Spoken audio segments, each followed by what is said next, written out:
할렐루야. 우리 임마누엘 가족들 다 행복하십시오. 아멘. 한 주간 평안하셨습니까? 갑자기 또 텍사스 했죠. 갑자기 돌풍이 불어가지고 얼마나 깜짝 놀랐는지 모릅니다. 저희 집에 한 번도 그런 적이 없었는데 이번에는 펜스가 기울더라고요. 얼마나 강한 바람이 불었던지 펜스가 기울어서 그거 무너지지 않게 하려고 막 막대기를 대놓고 막 이랬던 시간들을 제가 좀 보냈던 것 같습니다. 이러한 환경 가운데서도 하나님께서 우리를 보호하여 주셔서 오늘 이 거룩한 주일날 나와서 하나님의 말씀을 듣게 하셨습니다. 그렇기 때문에 알고 보면 우리는 참 행복한 사람임을 다시 한번 깨닫게 됩니다. 여러분, 우리 인생에 있어서 가장 큰 복이 뭐라고 얘기했습니까? 바른 관계다라고 말씀을 드렸어요. 관계가 좋을 때 행복하고 그것이 복이 있다라고 얘기하죠. 좋은 사람들과 많이 만나는 것도 복이죠. 그러나 그 중에서 가장 중요한 관계가 있다라고 한다면 무슨 관계? 하나님과의 관계다라는 것입니다. 우리는 하나님과의 깊은 관계로 들어가기 위해서, 절대 의존적인 관계로 들어가기 위해서 첫 번째 복의 문을 열었습니다. 그 복의 문은 바로 비움의 복의 문이었습니다. 그리고 다음에 열었던 문이 뭡니까? 애통의 복의 문이었습니다. 여러분, 마음이 가난한 자, 욕심을 버리는 자는 볼 수 있습니다. 뭘 볼 수 있어요? 천국을 볼 수 있습니다. 여러분, 행복하십시오. 천국 보는 인생 얼마나 아름답습니까? 이러한 사람은 비움의 복의 문을 열어야 천국을 볼 수 있습니다. 또한 자신의 죄를 보면서 눈물을 흘리는 자에게 하나님의 위로가 임한다라고 우리에게 분명히 말씀하십니다. 하나님께서 주시는 위로의 힘은 나 자신의 삶을 용서하게 만들어주고 또한 미움의 대상까지도 용서하게 만들어준다는 것이죠. 이제 하나님께 주신 위로의 힘을 경험한 사람은 세 번째 복인 온유의 복의 문을 열게 됩니다. 오늘 이 시간에 함께 온유의 복의 문을 여는 귀한 시간 되기를 간절히 바랍니다. 여러분에게 한번 질문을 던져볼게요. 베드로 아시죠? 이 베드로가 혈기 있는 사람일까요? 온유한 사람일까요? 어떤 사람인 것 같으세요? 혈기 있는 사람. 성경을 조금 읽었다라고 하는 사람은 분명히 베드로야 뭐 당연히 혈기 장난 아니거든요. 뭐 이렇게 얘기하실 수 있을 것 같아요. 그런데 성경을 더 조심히 또한 주의 깊게 한번 읽어보면 분명히 알게 되는 사실이 있습니다. 그리고 똑같이 이렇게 고백하게 될 겁니다. 베드로는 혈기 있었던 성격을 온유한 성격으로 바꾼 사람입니다. 이렇게 말할 수 있을 겁니다. 복음서에 등장한 베드로는요, 분명 매우 성격이 급하고요, 혈기왕성한 사람이었습니다. 그냥 몸부터가 말이 아니라 먼저 몸부터 가는 사람, 굉장히 혈기 있는 사람이었어요. 마음이 급하고요, 감정에 따라서 무진장 많이 흔들렸던 사람이 바로 베드로였습니다. 그런데 사도행전에 등장하는 베드로는요, 그렇지 않아요.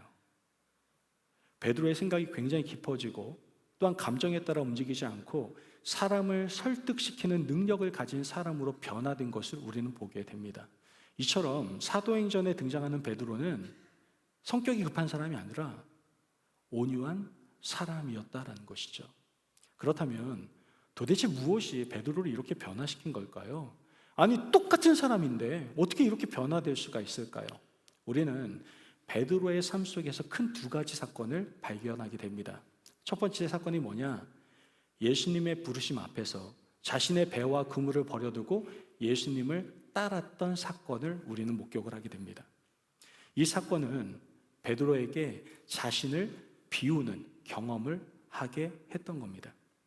베드로는 이때 비움의 복의 문을 경험했던 것이죠. 후에 베드로는 예수님께 이런 말을 하지 않습니까? 주님, 우리는 모든 것을 버리고 주님을 쫓았습니다.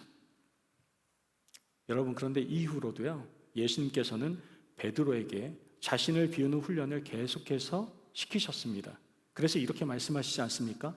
나를 따라오려거든 자기를 부인하고 자기 십자가를 지고 나를 쫓을 것이니라, 이렇게 말씀을 하시죠. 이 사건은 바로 베드로에게 있어서는 비움의 복의 문을 여는 귀한 시간이었던 것이죠. 또 다른 사건이 나옵니다. 그 사건은 바로 예수님을 부인하는 사건입니다. 예수님이 돌아가시기 직전에 베드로는 예수님을 3번이나 부인을 하게 됩니다. 예수님을 부인하던 베드로는요, 자신을 스쳐 지나가는 예수님과 눈이 마주쳤어요. 예수님을 쳐다볼 수 없었던 베드로는요, 그 자리에서 밖으로 나가버립니다. 그리고 통곡을 합니다. 자신의 죄를 부끄러워하면서 아마 울었던 것 같습니다. 그 후에 베드로는 누굴 만납니까? 부활하신 그리스도를 만나게 됩니다. 만났을 때 베드로의 심정은 어땠을까요? 분명 예수님 나한테 뭐라 할 텐데, 나한테 분명 뭐라고 질책할 텐데, 책망하실 텐데, 이러한 생각을 충분히 했을 것 같습니다. 그런데 오히려 예수님은 어떻게 하셨습니까? 베드로를 용서해 주시고 또한 베드로를 위로해 주시며 심지어 내 양을 먹이라 라고 말씀하시면서 사명을 주시는 것을 우리는 보게 됩니다.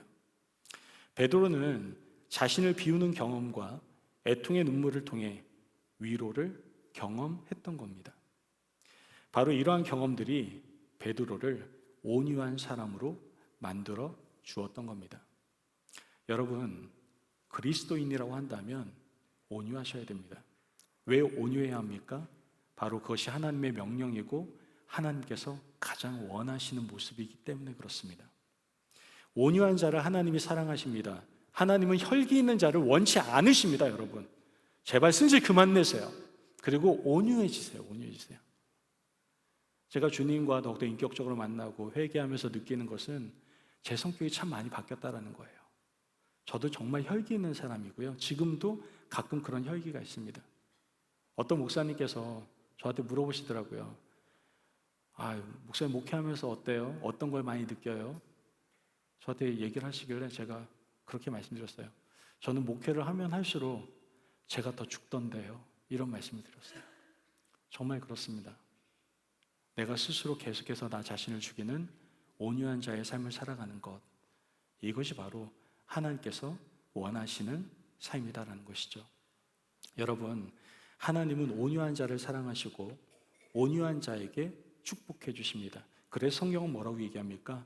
온유한 자는 복이 있나니 그들이 땅을 기업으로 받을 것이며 얻을 것이며 라고 얘기합니다. 자, 그렇다면 우리가 온유한 자가 되기 위해서는요, 분명히 알아야 될 2가지 사실이 있습니다. 첫 번째는 온유하려면 온유할 수 있는 힘을 가지셔야 된다는 거예요. 뭐를 가져야 된다고요? 힘을 가져야 된다고, 힘을. 믿으십니까? 아멘. 온유한 자가 되기 위해서는 힘이 있어야 됩니다. 힘이 있어야 돼요. 우리가 보통 온유한 사람을 생각할 때 좀 연약하고 무언가 강한 사람에 의해서 흔들리는 그런 사람들의 이미지를 떠올립니다. 약한 사람, 좀 그런 사람의 이미지를 떠올리는데, 여러분, 그러한 이미지는 하나님이 주신 이미지가 아니라 누가 준 이미지다? 사탄이 주는 이미지입니다. 온유한 사람은 그러한 사람이 아닙니다. 그것 굉장히 잘못된 생각입니다. 온유한 사람은요, 절대 약하지 않고요, 오히려 이 약한 사람은요, 온유해질래야 질 수가 없습니다. 진정한 온유함은 강한 힘을 바탕으로 한다라는 것을 우리는 기억해야 됩니다. 강한 힘이 없으면 절대로 온유할 수 없어요. 여러분, 부부싸움을 많이 하는 부부들이 주일 예배를 은혜롭게 드리고 난 다음에 이제는 남편에게 화내지 말아야지, 그리고 아내분들은 이젠 남편한테 화내지 말아야지 라고 얘기하고 3일 뒤에 다시 승질내잖아요. 그 이유가 뭘까요? 또 어떤 사람들은 괜히 자신을 비웃고 괴롭히는 사람들을 용서해야 되겠다라는 마음을 갖다가도 주변에 어떤 순간에 화를 참지 못한 그러한 현상들이 생기면은 다시 버럭하잖아요. 에잉, 내가 네 그럴 줄 알았다 그러면서 화내시나요, 그죠? 왜? 이렇게 하는 이유가 무엇일까요? 그 이유는 온유를 보일 힘이 없기 때문에 그런 겁니다. 진정으로 온유한 사람은요, 흔들리지 않아요. 변함이 없습니다. 주변에서 어떤 공격이 있어도 자신을 지킬 수 있는 사람이 바로 온유한 사람입니다. 그러기 위해서는요, 강한 힘이 필요합니다. 이 힘은 그러면 어디서 오는 겁니까? 바로 하나님의 위로에서부터 온다는 걸 우린 기억해야 됩니다. 믿으십니까? 아멘. 자신의 죄를 놓고 애통하는 자에게 하나님께서는 위로와 용서의 은혜를 베풀어 주십니다. 이 위로와 용서의 은혜가 바로 뭘까요? 사랑의 힘입니다. 사랑의 힘. 이 사랑의 힘이 온유의 기초이고 기반이고 파운데이션이다라는 것이죠. 우리가 너무나 잘 알듯이 예수님께서는 온유하셨습니다. 그 이유는 예수님에게는 그 누구도 따라오지 못할 강력한 사랑의 힘이 있었기 때문에 그런 겁니다. 여러분, 온유한 자가 되기 위해서는 반드시 힘을 가지셔야 됩니다. 사랑의 힘을 가지셔야 됩니다. 이 사랑의 힘을 가져야 우리는 섬길 수가 있게 되는 거예요. 여러분, 누가 섬길 수 있습니까? 누가 용서할 수 있습니까? 힘을 가진 사람이 섬기고 용서할 수 있는 겁니다. 가족들에게 온유하지 못한 사람들이 종종 보입니다. 쉽게 화를 내는 사람들이 보입니다. 쉽게 실망하고 쉽게 흔들리는 사람들이 보입니다. 그 이유는 분명하고 명확합니다. 우리 자신에게 사랑의 힘이 없기 때문에 그런 겁니다. 여러분, 사랑의 힘을 키우시기를 바랍니다. 어떻게 사랑의 힘을 키울 수 있습니까? 자신의 죄와 씨름할 때 부어주시는 위로, 곧 그것이 사랑의 힘입니다. 그러므로 죄와 씨름함으로 우리에게 부어주시는 위로를 통해 사랑의 힘을 강력하게 가지시는 저와 여러분이 되시길 주의 이름으로 축복합니다. 아멘. 우리가 온유한 사람이 되기 위해서는 힘을 가지셔야 돼요. 어떤 힘? 사랑의 힘을 가지셔야 됩니다. 그리고 두 번째 기억해야 될 것은 바로 온유할 수 있는 마음을 가지셔야 된다는 거예요. 뭐를 가져야 된다고요? 마음을 가지셔야 됩니다. 여러분, 남자들이요, 군대 얘기하는 거 우리 여성분들이 되게 싫어하잖아요. 그죠? 거기다 군대에서 축구한 얘기하면 완전 기겁을 하신다고 하던데, 제가 군대 얘기를 잠깐 하려고 그래요. 제가 그래도 군대를 다녀온 건강한 신체를 가진 남성 아니겠습니까? 군대를 가면요, 보초라는 걸 씁니다. 겨울철에 정말 강력한 추위 가운데서도 밖에 나가가지고 보초를 서야 돼요. 얼마나 추운지 몰라요. 정말 벌벌벌 떨면서 정말 이 고통을 말로 할 수가 없어요. 그러다가 보초 시간이 마치고 난 다음에 병사들이 머무는 내무반이라고 하는 방으로 가게 되면은 이미 제 자리에 침낭이 이렇게 깔려져 있습니다. 거기에 쏙 들어가잖아요. 와, 그 어디나 하늘나라야. 완전히 너무 좋아요. 정말 거기서는 모든 근심, 걱정, 밖에 추위 이런 거 생각도 안 나요. 그냥 너무나 그때, 지금도 그 생각을 하면 너무나 포근한 것 같습니다. 여러분, 온유라는 것이요, 다른 게 아닙니다. 주변이 아무리 복잡하고 어려워도 마음속에 평강을 유지하고 있을 때 바로 온유가 나온다라는 것이죠. 그래서 온유의 다른 모습이 있다라고 한다면 그것이 바로 평강입니다. 평강. 온유하기 위해서는 우리는 평강을 얻어야 한다라는 것이죠. 미국의 유명한 가수이고 방송인이었던 워러스라는 여성이 있습니다. 그녀는 매우 불행한 삶을 살았습니다. 아버지를 모르고 태어난 그녀는 사람들로부터 버림받고 사회의 밑바닥 인생을 경험할 수밖에 없었습니다. 사회의 밑바닥 치이고 엄청 어려운 삶을 사니까 이 여자가 세상을 바라보는 눈이 어땠겠습니까? 불평, 원망, 짜증, 좋게 보이는 건 하나도 없지 않았겠습니까? 그러던 중에 이 워러스라는 여자가 가수로 인정을 받기 시작합니다. 그녀가 부른 곡이 폭풍의 언덕이라는 노래였습니다. 이 노래는 매서운 폭풍이 몰아치고 있는 자신의 마음과 같은 노래였습니다.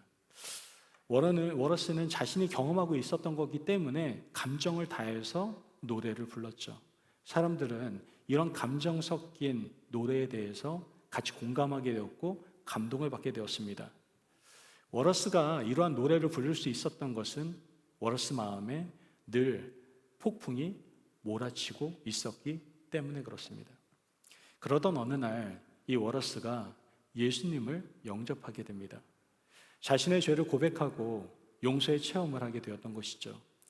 자신의 죄를 애통할 때 그리스도는 워러스를 붙잡아 주셨고 그에게 용서의 확신을 심어주셨으며 늘 함께 하신다라는 확신도 해주셨습니다. 그녀 마음에 뭐가 찾아왔을까요? 평화가 찾아왔습니다. 어느 날 한 방송국에서 그녀에게 폭풍의 언덕이라는 노래를 좀 불러달라고 정중한 청탁이 들어왔습니다. 그러자 이 워러스는 정중하게 그 청탁을 수용했을까요? 거절했을까요? 거절했습니다. 아니, 나름대로 그녀에게 부와 명예를 가져다 준 곡이었잖아요. 그런데 왜 거절을 하는가? 기자들이 너무나 궁금해서 이 워러스에게 묻습니다. 왜 거절하는 겁니까? 그때 이 워러스는 이렇게 얘기합니다. 저의 마음속에는 더 이상 폭풍이 불지 않고 있어요. 그래서 더 이상 이 노래를 부를 수가 없습니다. 워러스 마음속에 있었던 모든 폭풍이 사라져버렸기 때문에 워러스는 더 이상 이 폭풍의 언덕이란 노래를 부를 수가 없었던 겁니다. 그리스도의 위로의 능력이 그녀 안에 있었던, 마음에 있었던 풍랑을 몰아내버렸던 것이죠. 그리고 그 마음속에 평강을 주셨던 겁니다. 온유한 자는 마음에 평강이 있는 자입니다. 자, 그렇다면 어떻게 해야 그런 평강을 우리가 얻을 수가 있겠습니까? 사도 바울은 빌립보서 4장 6절에 7절 말씀에 이렇게 이야기를 합니다. 같이 한번 볼까요? 4장 6절에 7절입니다. 시작. 아무것도 염려하지 말고 다만 모든 일에 기도와 간구로 너희 구할 것을 감사함으로 하나님께 아뢰라. 그리하면 모든 지각에 뛰어난 하나님의 평강이 그리스도 예수 안에서 너희 마음과 생각을 지키시리라. 아멘. 성경에서는 우리에게 평강을 얻는 법을 분명하게 가르쳐 줍니다. 무엇입니까? 평강은 스스로 만들 수 있는 것이 아니고 노력한다고 얻어지는 것이 아니다라는 겁니다. 평강은 누구 거예요? 하나님의 거예요. 하나님의 거.